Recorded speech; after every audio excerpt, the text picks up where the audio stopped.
যে 3000 টন ইলিশ দেওয়ার ঘোষণা, এই 19 সালেও আসিফ নজরুল চোখ বড় বড় করছে।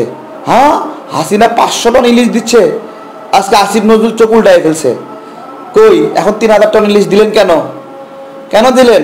গত 15 বছরে এইবারই মানুষ একটু বেশি ইলিশ খাইছে, কারণ ইলিশ ভারতে যাওয়া বন্ধ ছিল কিছুদিন। আজকে সেই ইলিশও ঢুকাই দিচ্ছে। কিসের উপহার? শাহনাবাজকে হত্যা করলো, সেই বিষয়ে আমি তো বলছি, আসিফ নজরুলকে বলছি, আমি বলছি স্বরাষ্ট্র উপদেষ্টাকে, আমি বলছি পররাষ্ট্র উপদেষ্টাকে, কই শাহনাবাজকে হত্যা করার কি ব্যবস্থা নিয়েছেন আপনারা বলেন? কেন আপনাদের উপদেষ্টারা বলছে যে ভাই ভারতের ঋণের প্রকল্প চলবে? ভারতের ঋণের প্রকল্প কি চলে আমরা জানি না?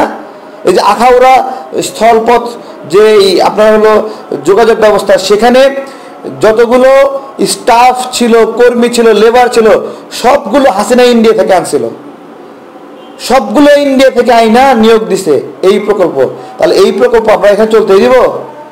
ইন্ডিয়া আমাদের যে এখানে রেল রুট করছে, ইন্ডিয়ান প্রকল্প রেল রুট, এই রেল রুট যে করছে, এই রেল রুটের জিনিসপত্র ইন্ডিয়া থেকে আনা, লোকবল ইন্ডিয়া থেকে আনা, এবং গাড়ি চলবে কার? ইন্ডিয়ার।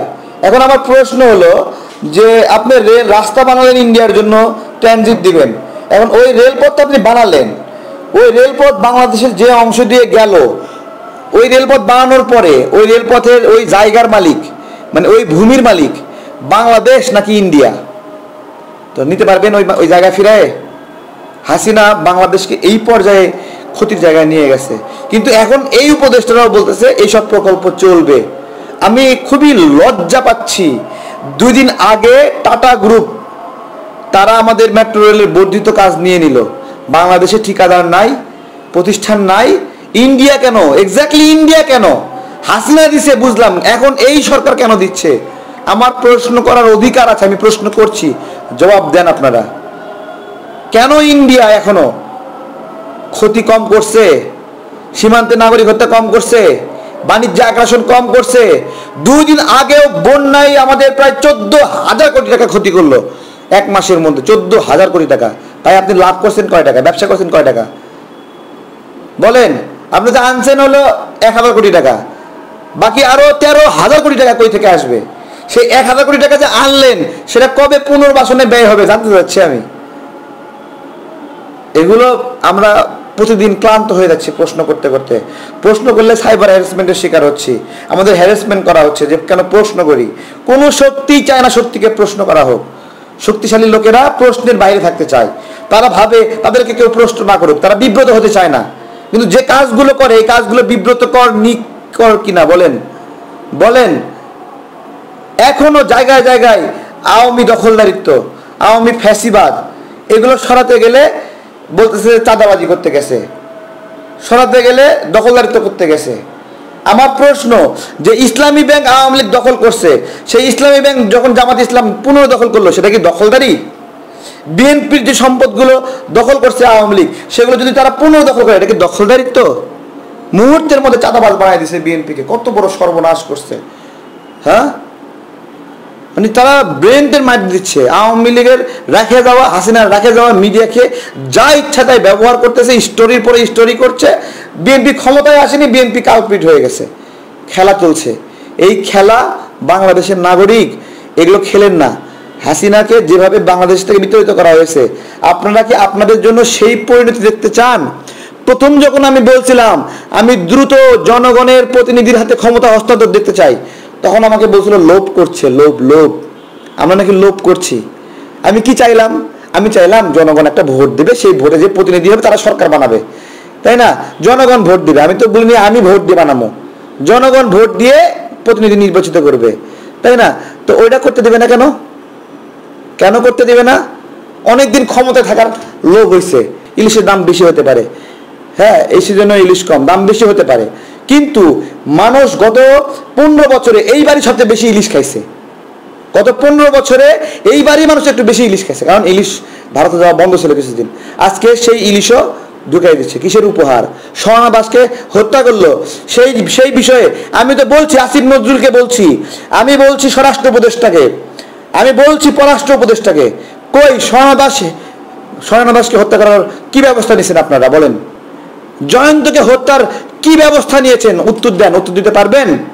কেন ব্যবস্থা নিলেন না? হাসিনাও ব্যবস্থা নিত না, আপনারাও ব্যবস্থা নিচ্ছেন না, তাহলে লাভ কি?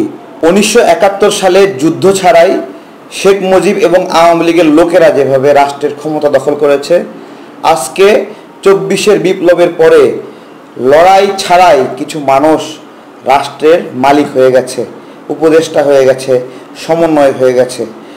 তারা ঘোষণা দিয়ে আন্দোলন বন্ধ করে দিয়েছিল। আমরা রাজনৈতিক কর্মীরা দেশের আপামর জনসাধারণকে সাথে করে নিয়ে পরবর্তী আন্দোলন চালিয়ে গিয়ে শেখ হাসিনার পতন ঘটিয়েছি। কিন্তু দেখলাম যে 5 তারিখের পরে কিছু সমন্বয়ক হাজির হয়ে গেছে। তারা বলল যে এখনো লড়াই ছেড়ে দেয় নাই, লড়াই বন্ধ করে দিছিল, গায়েব হয়ে গেছিল, বলতেছে লড়াই ছেড়ে দেয় নাই। তারা উপদেষ্টা হয়ে গেল। এখন সরকারে যারা অনেক লোক আছে, আমি একটা দেখাই দেই আপনাদেরকে। আমাদের বিধান রঞ্জন রায় আওয়ামী লীগের সুবিধাভোগী একজন পরিচালক, মানসিক হাসপাতালের পরিচালক। সে এই 2023 সালেও সে এখানে সর্বোচ্চ পদে ছিল। দেখেন, সে এই সরকারের আইসা উপদেষ্টা হলো। তারপরে সুপ্রদীপ চাকমা, সে আওয়ামী লীগের হাসিনার ক্ষমতা থাকা অবস্থায় সে পার্বত্য অঞ্চলের উন্নয়ন বোর্ডে সে দায়িত্বশীল ছিল। সেও এখন আইসা উপদেষ্টা হয়ে গেল। এইভাবে পুরা উপদেষ্টা মণ্ডলীতে এইরকম মানুষ খুব কম পাবেন যারা সরাসরি এই আন্দোলনে অংশ নিয়েছে বা যারা রক্ত ঝরিয়েছে, খুব কম পাবেন, খুব কম, রেয়ার, মানে একদম রেয়ার। অথচ এই আন্দোলনে আপনি দেখেন একটা মানুষ নাই যে যার সন্তান মারা গেছে এই আন্দোলনে। এই সরকারে একটা মানুষ নাই যার ভাই মারা গেছে এই আন্দোলনে। কিন্তু একটা মানুষ তো থাকা উচিত ছিল যাতে করে সে এই বিপ্লব যেন বেহাত না হয় পাহারা দেবে, দেখেন কৌশলে রাখা হয় নাই। এবং এখানে লালন অনুসারী আছে, এখানে বাম সংগঠনের রয়েছে, এখানে বিভিন্ন নাস্তিকদের প্রতিনিধিও রয়েছে। শুধু নাই কি জানেন? নাই হলো বিএনপি জামাত সহ বিরোধী ফোরামের একজন প্রতিনিধি, যে তাদের হয়ে এই সরকারকে কিছুটা হলেও পরামর্শ দিতে পারে। খুব সুকৌশলে এই জায়গাটা পুরা ক্লিয়ার রাখা হয়েছে। কেন রাখা হয়েছে? আজকে এই যে জেলায় জেলায় জেলা প্রশাসক নিয়োগ, আমরা প্রশ্ন করছি যে জেলায় জেলায় আওয়ামী ডিসিরা কিভাবে নিয়োগ পেল নতুন করে? এর জবাব দিতে পারবে উপদেষ্টারা যে তারা এটা কেন করলো? এটা কে করছে? আমি করছি? আপনি করছেন? বিএনপি করছে? জামাত করছে? তাহলে কে করছে? উপদেষ্টারা করছে, ওই সমন্বয়করা করছে। যে সমন্বয়করা সারা দেশে ঘুরে বেড়াচ্ছে, ফোনে ফোনে বিভিন্ন কিছু ডিলিংস করতেছে, সচিব নিয়োগ দিচ্ছে, আমলা নিয়োগ দিচ্ছে। তাহলে এই কাজটা কাদের? ওদের না? আজকে এই প্রশ্নগুলো কেন তুলছি? সবচেয়ে বেশি স্পষ্ট হয়ে গেল